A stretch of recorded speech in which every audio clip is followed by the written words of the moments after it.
What is up, my friends? You are very welcome along to my player ratings here after Liverpool drew 0-0 with Chelsea to keep our stuttering campaign just about on track, maybe.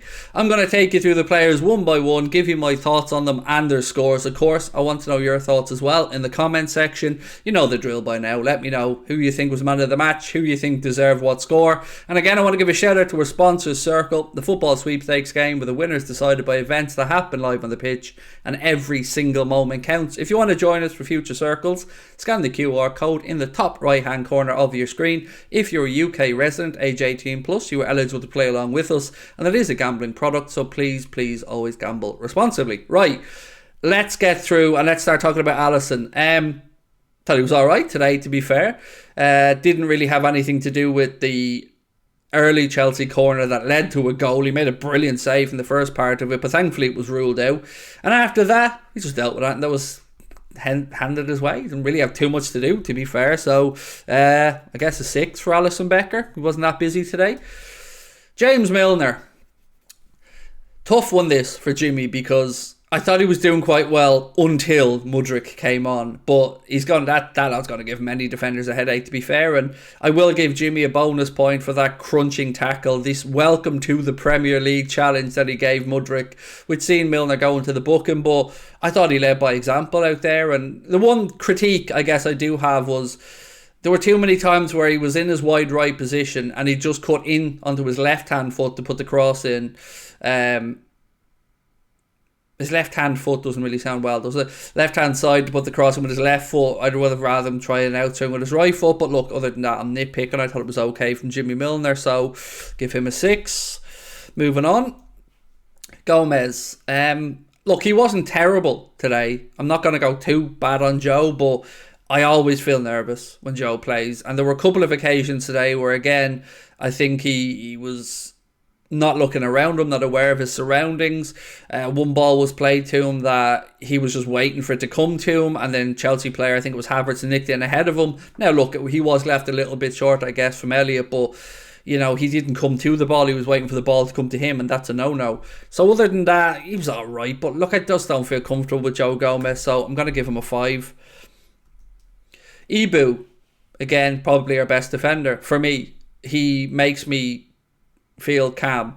Sometimes when he starts putting in challenges in the opposition half when they have their back to goal, I get a little bit concerned. But look, ultimately, I think we have ourselves a defensive leader here, I do. And it's frightening to think that he's still, 22 or so years of age. So he is going to be an absolute monster. So I thought he was good today, so I'm going to give Ibu a 7.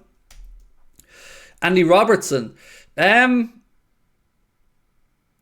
In the first half, weirdly, Robbo was probably our most attacking player. You know, certainly for many of our attacks, he was the furthest forward. His delivery wasn't great, though. There was a couple of corners and free kicks that were just not beating the first man. But look, I thought he was steady enough today for Robertson, so let's not be too harsh about it. Let's give Andy Robertson a 7. Moving on, and he was part of a defence that kept a clean sheet as well, by the way. And I'm aware Gomez was too, by the way, before you have a pop at me about that. Now, Stefan Bajcetic. I don't have enough good things I can say about this young man. For an 18-year-old to come in and be as assured and as composed as he has been, it's been a breath of fresh air, quite frankly. Took a yellow card in the first half, but still managed his way through the game quite well. And I can't speak highly enough of him. The more we get to see of him, the better it's going to be. He won't learn from any better than Thiago alongside him as well. So look, good performance again from Stefan and a solid 7 for him. Thiago Alcantara. I know a lot of people are probably going to disagree with me, but I thought he was potentially our best player on the pitch today. Particularly in getting the ball and moving the ball and, you know, just manipulating his body to free up a yard of space. I could watch this man play football every day of the week. And yes, you do get some overly enthusiastic passes that don't reach their target or a little lapse in concentration, and he could track back sometimes a little bit better. But look, for me, if you're a young footballer, watch this man. Watch how he moves the ball away from his body. Watch how he prepares to receive the ball. As I said, I could watch him play all day, so I'm going to be greedy and just give him an 8 today because I just love watching Thiago play football. Naby Keita. He has been good, in fairness, recently. The news of him potentially getting a new deal worries me because on no planet does he deserve it. But today, we got a mixed bag from Naby. Some good, some bad, some frustrating. Not convincing me right now that he deserves that new deal. But with the lack of options we have in midfield, I think it is fair of Jurgen to be going with the three he's gone with. So, I'm not going to be overly harsh, give Naby a 6. Harvey Elliott. Yeah, I can't lie. I didn't think it was a great performance from Harvey today, and he was in his more favoured position until the substitution, of course. But ultimately, he was in a wide position. It wasn't the side that he wanted to be on, probably, but he was still in a wide position. And there were times where I just don't think he really impacted the game enough. He was trying to take people on at some points, but the one that really annoyed me was he got the ball on the left side of the Chelsea penalty area and he just played a kind of aimless, hopeless half volley pass to nobody.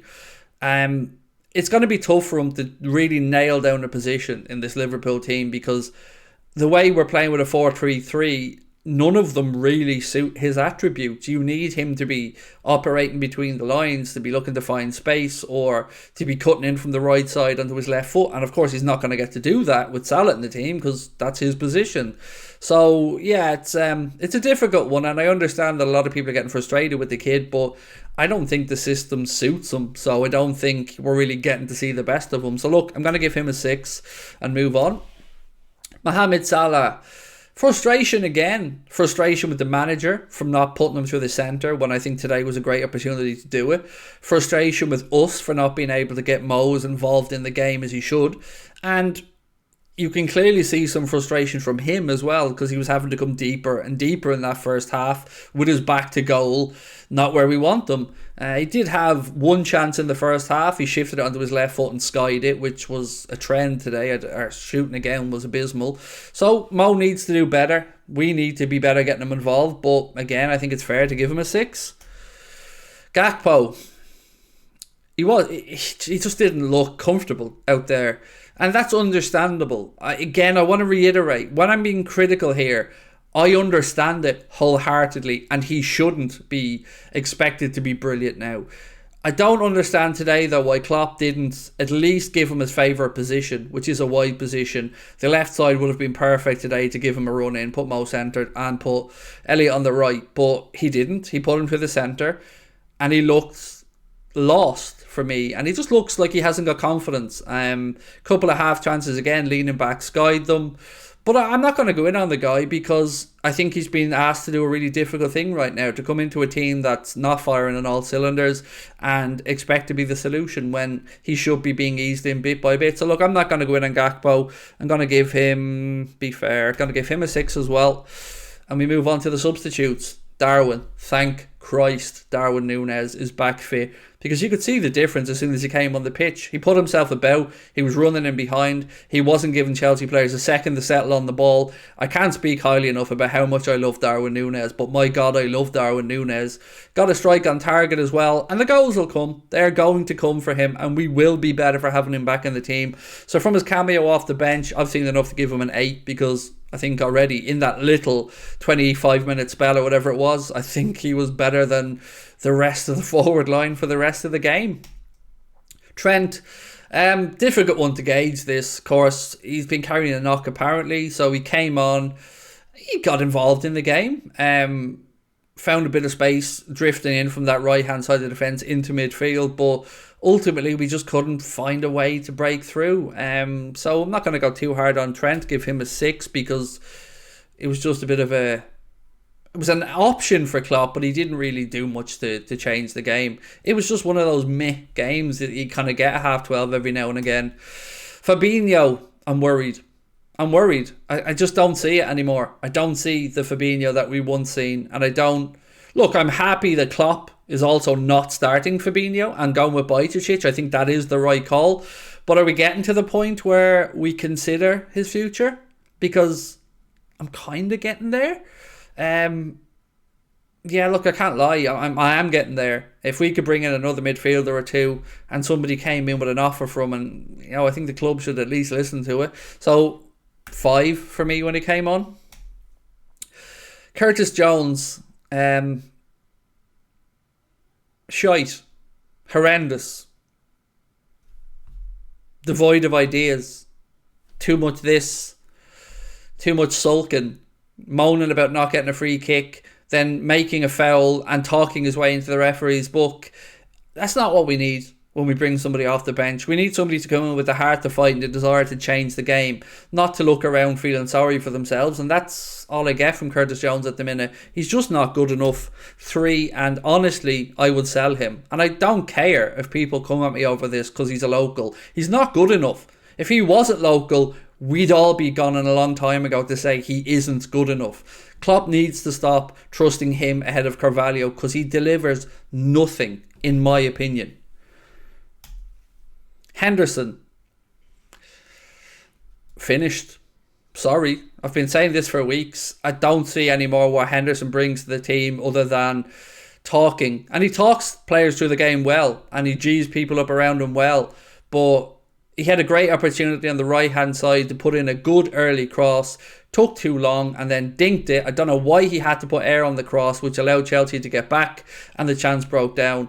I love Jordan Henderson. I'm immensely proud he's the captain of our football club, but he should be nowhere near starting in Liverpool's midfield. So seeing him coming off the bench like I did today, I guess that should be his role going forward. So 6 for Hendo. And that's us. That brings us right the way through to Alisson Becker. So look, it is over to you, my friends. Let me know if I've been overly harsh on somebody, if you agree or disagree with me. And again, if you want me to grade Jurgen Klopp today, give Klopp a 6. I think he did okay. I don't disagree with his team selection all that much. And again, I'm happy that he is giving Bajcetic the chances that he deserves. So that's it from me. Again, thank you to our sponsor Circl. If you want to join us for future Circl, scan that QR code top right hand corner. And yeah, I will chat to you later on. I will be recording a match reaction now with Mr. Paddy Murphy, so keep an eye out for that coming later on this evening. But let me know your thoughts on today's game and my scores in the comment section. Talk to you soon, folks. Bye bye.